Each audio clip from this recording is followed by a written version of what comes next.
لیلۃ القدر، انا انزلناہ فی لیلۃ القدر وما ادراک ما لیلۃ القدر لیلۃ القدر خیر من الف شہر تنزل الملائکۃ فیہا باذن ربہم من کل امر سلام ہی حتی مطلع الفجر۔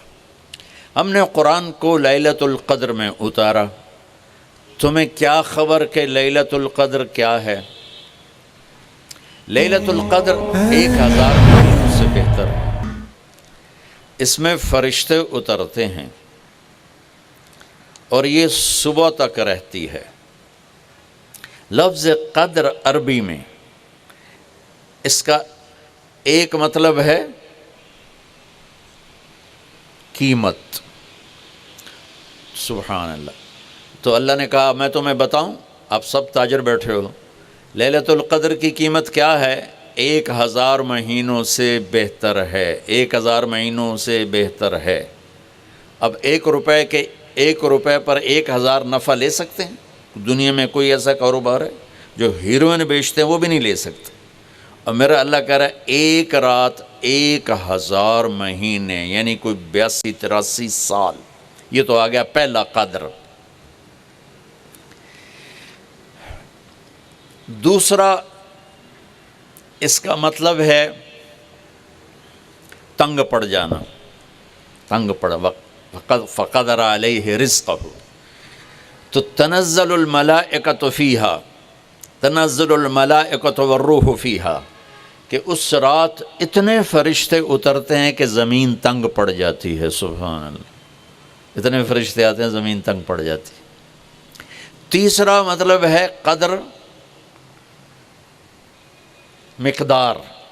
مقدار کو، تو اللہ تعالیٰ نے اس کا آخری مطلب بھی بتایا، سلام ہی حتی مطلع الفجر، کہ یہ فجر کی نماز تک، فجر کی اذان تک یہ رہتی ہے۔ 3 مطلب ہیں قدر کے، تینوں اللہ نے قرآن میں کور کیے۔ قیمت کیا ہے؟ 1000 مہینوں سے بہتر۔ تنگی کیا ہے؟ فرشتوں سے زمین بھر جاتی ہے۔ مقدار کیا ہے؟ صبح صادق۔ لیلۃ القدر 27 کی نہیں ہوتی، 21، 23، 25، 27، 29۔ آپ یہ 5 راتیں جاگ لیں، آپ لوگ تو ویسے رات کے بادشاہ ہو، جاگ لو۔ تو لیلۃ القدر مسجد میں نہ گزارو، گھر میں گزارو۔ یہ مسجدوں میں اشتہار لگ جاتے ہیں، فلاں کے ساتھ شب قدر گزاریں، فلاں حضرت کے ساتھ شب قدر گزاریں، پھر ادھر کوئی صلاۃ تسبیح پڑھ رہا ہے باجماعت، عورتیں صلاۃ تسبیح کی جماعت کرا رہی ہیں، اور پتہ نہیں اور کتنی عجیب و غریب قسم کی عبادات شروع ہو جاتی۔ یہ نفلی عبادت ہے، میرے نبی گھر میں پڑھتے تھے۔ آپ نے اشراق کے سوا ہر نفل گھر پڑھا، ہر سنت گھر میں پڑھی، تو آپ لیلۃ القدر کو یہ مستورات بھی آپ بھی اکٹھے ہو کے نہیں منانا، الگ الگ مصلی بچھا کر اپنے اللہ سے رونا دھونا کرو، اپنے اللہ کو منانا کرو، میں بھی کروں، آپ بھی کریں۔ نوافل کی، جیسے ابھی شب برات گزری تو اشتہار تھے، میں جا رہا تھا ادھر علام آباد میں، ایک جنازہ ہو گیا تھا، تو اشتہار فلاں حضرت کے ساتھ شب برات گزاریں، فلاں مسجد میں شب برات گزاریں، فلاں جگہ شب برات گزاریں۔ بھائی وہ گھر میں منانے کی ہے، مسجد میں نہیں۔ میرے نبی نے نفلوں کو تنہائی میں ادا کیا، فرض کو مجمع میں ادا کیا۔ لیلۃ القدر میں جاگنا نفل ہے، اور پھر جب کٹھے ہو جائیں گے لوگ اور عورتیں تو پھر ساتھ غیبت بھی چلے گی، اور ایک غیبت کا بول ساری رات کو اڑا کے رکھ دے گا۔ مردوں یا عورت کٹھے ہو جائیں، غیبت سے تو بچتے نہیں، نہ ہی رک سکتے ہیں۔ سندھ سے ہم بائی روڈ آ رہے تھے، کراچی سے بائی روڈ جماعت تھی، تو وہ راستے میں بڑی غیبت کریں، نوجوان تھے سارے نئے نئے، میں چپ کر کے سنتا رہا۔ جب کوئی 2 دن گزر گئے نا، تو ہمارے پاس بڑی وین تھی، میں نے کہا بچوں ایک نصیحت کرتا ہوں کہ غیبت نہ کیا کرو، مذاق کرو، ہنسا کرو، کھیڑا کرو، غیبت نہ کرو۔ تھوڑی سی میں نے اس پہ بات کی تو بڑے متاثر ہوئے، کہا جی ٹھیک ہے انشاءاللہ آئندہ بالکل نہیں کریں۔ کوئی آدھا گھنٹہ گاڑی میں سناٹا رہا، آدھے گھنٹے کے بعد ایک بولے مولانا جی غیبت نہ کریے تو پھر گلاں کی کریے۔ یہ میرا کلچر ہے۔ لہٰذا عورتیں عبادت کے لیے بھی اکٹھی ہوں گی تو غیبت شروع ہوگی، مرد مسجد میں اکٹھے ہوں گے وقت ضائع ہوگا، غیبت شروع ہوگی۔ میرے بھائی بہنوں، ہر نفل کو گھر میں گزار، اپنے گھر کو بابرکت بناؤ، اپنے گھروں میں نفل پڑھو، تلاوت کرو، ذکر کرو۔ صرف اشراق کے نفل میرے نبی مسجد میں پڑھتے تھے 2 رکعت، باقی ہر نفل آپ نے مسجد میں ادا کی۔ تو یہ چند چیزیں رمضان کے متعلق میں نے عرض کی ہیں۔ اب ایک بڑی اہم بات میں آپ کے سامنے عرض کرنا چاہتا ہوں۔ رمضان کی دولت کس سے ملے گی؟ رمضان کی برکات کس سے ملیں گی اور کون محروم ہو جائے گا؟ آپ نے فرمایا 4 آدمی ایسے ہیں جن کی رمضان اور شب قدر میں بھی بخشش نہیں ہوتی، بس اس سے ہم اپنے آپ کو بچا لیں۔ کون ہیں یا رسول اللہ؟ آپ نے کہا مدمن خمرن، شراب کا عادی، کبھی کوئی پی لے توبہ کر لے، میں اس کی اجازت نہیں دے رہا ہوں۔ مدمن کا لفظ ہے کہ جو روزانہ شراب پیتا ہے، اس کی رمضان میں بخشش نہیں۔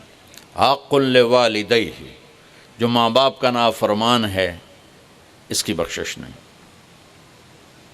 قاطع الرحم، رشتہ داروں سے لڑنے والا، اس کی بخشش نہیں۔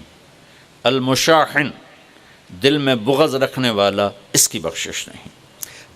ہر وہ چیز جو میرے آپ کے لیے نقصان دہ اللہ نے حرام کر دی، ہر وہ چیز جو میرے آپ کے لیے مفید ہے اللہ نے حلال کر دی۔ سود حرام کر دیا۔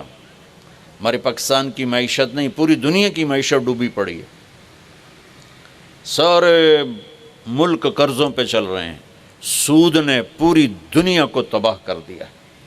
تو میرے اللہ تعالیٰ نے، آپ دیکھتے ہیں میرا اللہ کہتا ہے فَأَذَنُوا بِحَرْبٍ مِّنَ اللَّهِ وَرَسُولِهِ، اگر سود نہیں چھوڑو گے تو میرے اور میرے رسول مل کر تمہارے خلاف جنگ کریں گے۔ تو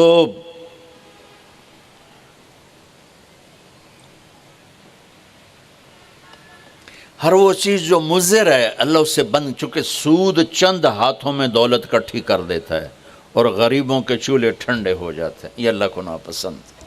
جو بھی بھائی پھنسے ہوئے ہیں نکلنے کی نیت کریں اور کوشش کریں، انشاءاللہ چین کی نیند سوئیں گے، چین سے اٹھیں گے۔ ایک عبد الرحمن بن عوف کے 4 اصول بتا دیتے ہوں، سب تاجر بیٹھے ہو، اور صحابہ میں سب سے مالدار ہستی تھے۔ انہوں نے ایک دن فرمایا میں نے زندگی بھر نہ ادھار خریدا نہ ادھار بیچا، اگرچہ یہ آپ کو آج کے ماحول میں بڑی عجیب بات لگے گی چونکہ ہمارے سارے بازار ادھار پہ چلے گئے ہیں۔ انہوں نے فرمایا نہ کبھی ادھار خریدا نہ ادھار بیچا، تو کتنا سکون ہو گیا، آرام سے سو رہے ہیں۔ اب ہماری تجارت میں ادھار خرید رہے ہیں ادھار بیچ رہے ہیں، کبھی وہ تنگ کرتا ہے کبھی یہ تنگ کرتا ہے، تو ایک اس موبائل نے تباہی پھیر دی، باقی کسر اس نے پوری کر دی، ٹوائلٹ بھی فون سن دے بیٹھے ہوں۔ کبھی سٹاک نہیں کیا مال کو، کبھی سٹاک نہیں کیا، جو ہی نفع ملا فوراً بیچ دیا۔ واہ واہ۔ تو ادھار خریدا نہیں، ادھار بیچا نہیں، 2، کبھی سٹاک نہیں کیا، 3، اور کبھی سودے کا عیب چھپایا نہیں، اس میں کوئی عیب ہے بتا دیا۔ آپ اس پہ آ جائیں، آپ کو شروع میں مشکل ہوگی، اس کے ساتھ سچائی اور دیانتداری کو جوڑ دیں، اللہ کی قسم آپ کا سوتر منڈی جانا بھی عبادت بن جائے گا، آپ کا مل میں جانا بھی عبادت بن جائے گا، اگر آپ اپنے تجارت کے ساتھ سچائی اور دیانتداری کو لے آتے۔ پھر اللہ تعالیٰ نے اس میں غریب آدمی کے روزے اچھے گزر جائیں، عید اچھی گزر جائے، اس کے لیے اللہ تعالیٰ نے صدقہ فطر رکھا ہے۔ ہم اسے عید کے ساتھ جوڑ دیتے، پہلی رمضان سے دینا چاہیے تاکہ غریب اپنا کوئی روزہ تو رکھ سکے، پہلی رمضان سے 29 رمضان تک جب مرضی دے دیں، اور اگر وہ فطرانہ ادا نہیں کرتا تو اس کے روزے اس کے سر کے اوپر سے بھی نہیں جاتے، وہیں کھڑے رہتے ہیں۔ اور عام طور پر یہاں اخبار میں ٹی وی پر گندم کے لحاظ سے آتا ہے 2 سیر کڑک دے دو، وہ تھوڑے سے پیسے ہیں، 100-200 روپے ہے۔ میں آپ کو آپ سب مالدار لوگ بیٹھے ہیں، میں آپ کو اپنے نبی کا صدقہ فطر بتاتا ہوں کہ آپ کیا دیتے تھے۔ آپ کشمش دیتے تھے، کھجور دیتے تھے،